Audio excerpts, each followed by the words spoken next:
আমরা তো কারো অনুগ্রহের পাত্র হয়ে রাজনীতি করতে চাই না। তারা নির্বাচনের প্রতিদ্বন্দ্বিতা করবেন, একজনও তারা মনোনয়নপত্র প্রত্যাহার করবেন না। নীতি আদর্শের প্রশ্নে, রাজনৈতিক প্রশ্নে, ইনসাফের প্রশ্নে আমরা বৈরিতার শিকার হয়েছি।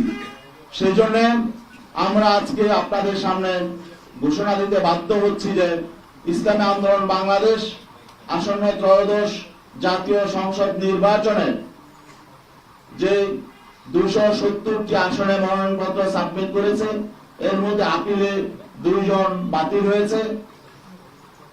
বাকি 268 জন সংসদ সদস্য প্রার্থী এখনো পর্যন্ত মাঠে কাজ করছেন।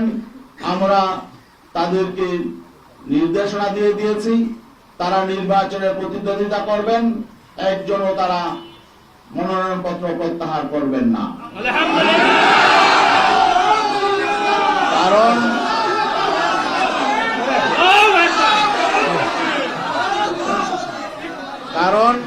কারণ আমরা ইসলামী জনতার যে প্রত্যাশা, যে এখানে একটা বিষয় স্পষ্ট করে বলতে হয় যে আমরা কেন এই সিদ্ধান্তে আসলাম।